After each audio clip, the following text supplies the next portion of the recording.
Hello class, मैं पवन मिश्रा। और आज के इस वीडियो लेक्चर में हमारा जो टॉपिक है वोकेशनलाइजेशन ऑफ एजुकेशन, शिक्षा का व्यवसायीकरण। तो इससे पहले के वीडियो लेक्चर में हमने इसका फर्स्ट पार्ट किया था, जिसमें हमने जाना कि वोकेशनल एजुकेशन क्या है, वोकेशनलाइजेशन ऑफ एजुकेशन क्या है और इसके इम्पोर्टेंस क्या है। और आज के इस वीडियो लेक्चर में हम करेंगे कि जो गवर्नमेंट है उसने वोकेशनलाइजेशन ऑफ एजुकेशन के संबंध में कौन कौन सी पॉलिसीज़ लेके आई, कौन कौन से प्रोग्राम्स लेके आई। तो हम आज उसकी बात करेंगे, उन प्रोग्राम एंड पॉलिसीज़ की बात करेंगे। तो हम शुरू करते हैं। तो the policies and initiative taken by the government of India, व्यावसायिक शिक्षा के संदर्भ में भारत सरकार द्वारा बनाई गई नीतियाँ और की गई पहल। तो सबसे पहले हम CTS की बात करते हैं, क्राफ्ट्समैन ट्रेनिंग स्कीम, शिल्पकार प्रशिक्षण योजना। तो जो ये योजना है गवर्नमेंट ऑफ इंडिया ने 1915 में शुरू किया था। क्यों शुरू किया? कि to ensure a study flow of skilled workers in different trades for the domestic industry, कि इस चीज़ को इंश्योर करना है कि जो अभी हमारी डोमेस्टिक इंडस्ट्री है उसमें स्किल वर्कर्स को भेजा जा सके, उनको स्किल वर्कर्स प्रोवाइड किए जा सकें। To raise qualitatively and quantitatively the industrial production by systematic training, की इस तरह से लोगों को ट्रेन करना, उनको स्किल एजुकेशन देना कि जो हमारे यहाँ पे जो हम इंडस्ट्री की बात करते हैं तो उनका जो प्रोडक्शन है और बेहतर हो सके। To reduce unemployment among the educated youth by providing them employable skill, कि जो हमारे यहाँ पे यूथ हैं उनको एम्प्लॉयबल स्किल, उनको व्यावसायिक प्रशिक्षण प्रदान करके उनमें बेरोज़गारी को कम करना। To cultivate a technical and industrial attitude in the minds of young generation, की जो यंग जनरेशन है हमारी युवा पीढ़ी है उनके मन में एक तकनीकी और औद्योगिक दृष्टिकोण को विकसित करने के उद्देश्य से इस योजना को, जो क्राफ्ट्समैन ट्रेनिंग स्कीम CTS है, इसको शुरू किया गया।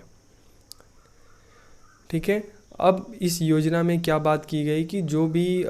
इस योजना के तहत श्रम और रोज़गार जो मंत्रालय है, ministry of labour and employment, तो वो ITI जो है, इंडस्ट्रियल ट्रेनिंग इंस्टीट्यूट जो है, उनके माध्यम से जो बच्चे बीच में विद्यालय छोड़ देते हैं या जो हमारा युवा पीढ़ी है, जो एजुकेटेड जो यूथ है, तो उनको अलग अलग तरह के इंडस्ट्री की नीड के अकॉर्डिंग उनको अलग अलग तरह के वोकेशनल कोर्सेज उनको देना, उनको वोकेशनल जो कोर्सेज हैं उनका ज्ञान प्रदान करना। तो इस तरह के जो कोर्सेज हैं इनकी ड्यूरेशन क्या की गई, 6 मंथ से लेकर 3 इयर्स तक का ड्यूरेशन होता है इस कोर्स का। और इसमें 8 क्लास से लेकर जो बच्चे 12th क्लास जो पास हैं वो इन कोर्सेज में एडमिशन ले सकते हैं। तो स्पेशली जो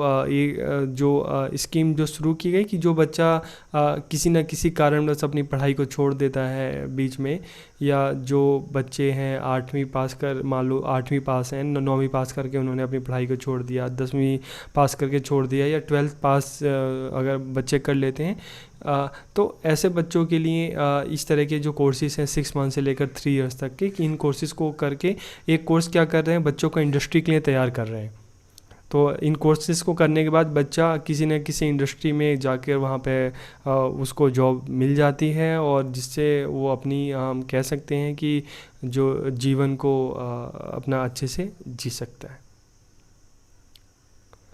तो आज के समय में अगर प्रेजेंट टाइम में हम बात करते हैं तो टोटल अगर पूरे देश की बात करें तो 15,042 ITI इंस्टीट्यूट हैं, जिसमें से 2,738 जो इंस्टीट्यूट गवर्नमेंट हैं और 12,304 प्राइवेट इंस्टीट्यूट हैं। ठीक है, जिनमें जो बच्चे यहाँ पे जो ITI की ट्रेनिंग कितने बच्चे ले रहे हैं, तकरीबन 22,82 जो थाउजेंड जो स्टूडेंट हैं वो यहाँ पे वोकेशनल ट्रेनिंग ले रहे हैं। फिर इसके बाद हम देखते हैं जन शिक्षण संस्थान। तो ये जन शिक्षण संस्थान एक तरह का ये NGO है जो 1967 में शुरू किया गया था। उस टाइम इसका नाम श्रमिक विद्यापीठ था और 2000 में इसका नाम बदल के जन शिक्षण संस्थान कर दिया गया। आज के समय में देख रहे हैं तो भारत में टोटल 226 जन शिक्षण संस्थान है, जो 25 स्टेट और 3 यूनियन टेरिटरी में फैले हुए हैं। और इसको, इस NGO को जो सारा फंडिंग होती है, तो 100% जो फंड है जो है गवर्नमेंट ऑफ इंडिया देती है। तो इसका जो मेन टारगेट क्या है कि जो गांव साइड है, जो रूरल एरिया है, ग्रामीण क्षेत्र हैं, वहाँ पे जो गैर साक्षर हैं, जो अनएजुकेटेड हैं, जो नव साक्षर हैं, नव साक्षर का मतलब नियो लिटरेट का मतलब है कि वो लोग जिन्होंने बचपन में पढ़ाई नहीं सीखी, जो एक उम्र के बाद 15 साल के बाद उन्होंने पढ़ना लिखना सीख लिया, तो ऐसे लोगों के लिए। और इनके साथ साथ जो स्कूल छोड़ने वाले बच्चे हैं, स्कूल ड्रॉप आउट्स हैं, तो उनके लिए जन शिक्षण संस्थान क्या करता है, पहले देखता है कि उस रूरल एरिया में जो वहाँ पे मार्केट है, तो वहाँ पे किस तरह के लोगों की, किस तरह की काम की ज़रूरत है। तो उस काम के हिसाब से पहले उस स्किल की पहचान करता है, उन काम की पहचान की, उस मार्केट की में किस चीज़ की नीड है, किस तरह के एम्प्लॉय की नीड है, तो उसकी पहचान करके उस तरह के वोकेशनल कोर्सेज चलाकर जो जन शिक्षण संस्थान है वहाँ के रूरल जो वहाँ के लोग हैं उनको ट्रेनिंग देता है। ठीक है, तो कि पहले सबसे पहले उस एरिया की पहचान करता है, वहाँ की मार्केट में किन लोगों की ज़रूरत है, उस हिसाब से लोगों को ट्रेनिंग देता है, ताकि ट्रेनिंग लेने के बाद लोग वहाँ पर अपना रोजी रोटी कमा कर खा सकें। ठीक है, तो अब मेन पर्पज़ क्या है कि जो हमारे यहाँ पे अगर हम बात करें 2/3 जो हमारी आबादी है वो जो है रूरल एरिया में रहती है। तो ऐसे में जन शिक्षण संस्थान का क्या उद्देश्य है, उसका मुख्य उद्देश्य है कि कौशल प्रशिक्षण द्वारा जो ग्रामीण जो आबादी है, जो रूरल पॉपुलेशन है, इसको क्या किया जाए, इसको आगे बढ़ाया जाए। ठीक है, जिससे स्थानीय व्यापारों को बढ़ाने और क्षेत्र के मूल निवासियों के लिए नए रोजगार के अवसर पैदा किए जा सकें और उनको रोज़गार प्रदान किया जा सके। तो इसका जो मेन पर्पज़ है कि जो रूरल जो पॉपुलेशन है उसको सशक्त बनाना, उसको मजबूत करना, उनको ट्रेनिंग देना, ताकि उनको मार्केट के हिसाब से, उस क्षेत्र के हिसाब से उनको तैयार किया जा सके और वहाँ पे जो इंडस्ट्री है, जो एरिया है, वहाँ पे उनको जॉब मिल सके और वो अपने जीवन को आराम से यापन कर सकें। इसी तरीके से एक और जो प्रोग्राम 1988 में आया था, central sponsored scheme of vocationalisation of secondary education, की माध्यमिक शिक्षा के व्यवसायीकरण की केंद्र प्रायोजित योजना। ठीक है, तो इस योजना में कहा क्या आ गया कि the scheme presumed selection of vocational courses on the basis of assessment of the man power needs, कि कंट्री में कितनी मैन पावर की नीड है, किस किस वोकेशन में नीड है। तो सबसे पहले उन एरिया की पहचान करना और उस हिसाब से लोगों को ट्रेन करना, और ट्रेन करके उनको इंडस्ट्री की जो नीड है, सोसाइटी की जो नीड है, उस के हिसाब से लोगों को ट्रेन करना, ताकि उस नीड को पूरा किया जा सके। और इसमें क्या कहा गया कि सेकेंडरी लेवल पे जो जनरल एजुकेशन के साथ साथ वोकेशनल एजुकेशन की भी एक स्ट्रीम होनी चाहिए, कि सेकेंडरी वोकेशनल, सेकेंडरी जनरल। तो सेकेंडरी लेवल पे 8th क्लास के बाद एक अलग से स्ट्रीम बनाई जाए वोकेशनल एजुकेशन, जिसमें जिस बच्चे को अगर आगे फर्दर स्टडी नहीं करना, उसको जॉब करना है, तो उसको उस हिसाब से, उसके इंटरेस्ट के हिसाब से उसको इस तरह के वोकेशनल जो ट्रेनिंग उसको दी जा सके, ताकि वो स्कूल के बाद अपना कमा कर खा सके, अपनी लाइफ को अच्छे से चला सके। इसके बाद अगर हम बात करते हैं CBSE है, तो CBSE ने भी इस तरह की इनिशिएटिव लिया, और 10th क्लास के बाद हम देखते हैं तो CBSE ने भी इस तरह के कई सारे जो वोकेशनल जो कोर्सेज हैं वो लेकर आई, जिसमें financial, market management, hospitality, tourism, mass media, media production, और इसके अलावा अगर हम बात करते हैं फैशन डिज़ाइनिंग, होम साइंस, तो इस तरह के बहुत सारे जो कोर्सेज हैं CBSE ने भी इंट्रोड्यूस किए हैं, और बच्चा अपने इंटरेस्ट के अकॉर्डिंग इन कोर्सेज़ को ऑप्ट कर सकता है, ताकि इसको 11th क्लास से ही उसको इस तरह के वोकेशनल कोर्सेज़ की इसकी ट्रेनिंग होनी शुरू हो जाए, और फ्यूचर में इसी एरिया में वो अपने आप को आगे बढ़ा सके। ठीक है, तो इस तरह के जो कोर्स हैं CBSE जो उससे रिलेटेड जो इंडस्ट्री है उनकी हेल्प से चला रहा है।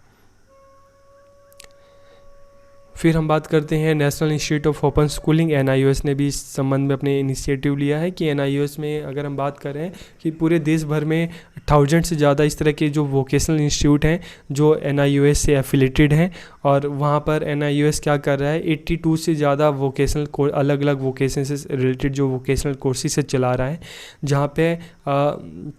जो नियो लिटरेट है, नियो लिटरेट का मतलब है कि फिर से मैं बता रहा हूँ कि जो हमारे यहाँ पे जो लोग हैं जिन्होंने बचपन में, जिनको किसी कारणवश एजुकेशन नहीं मिली, और मान लो किसी बुज़ुर्ग को या किसी 40 साल के इंसान को ने उसको पढ़ना लिखना नहीं आता और उसको फिर पढ़ना लिखना सिखा दिया गया, तो अगर उसको उस उम्र में पढ़ना लिखना सिखा दिया जाता है तो उसको क्या कहा जाएगा, नियो लिटरेट। तो नियो लिटरेट से लेकर प्री डिग्री लेवल मतलब 12th क्लास तक के जो एज ग्रुप है, मतलब जो इतनी एजुकेशन जिसने ली है, तो उनके लिए 1000 से ज़्यादा वोकेशनल इंस्टीट्यूट में इस तरह की 82 से ज़्यादा कोर्सेज चलाए जा रहे हैं,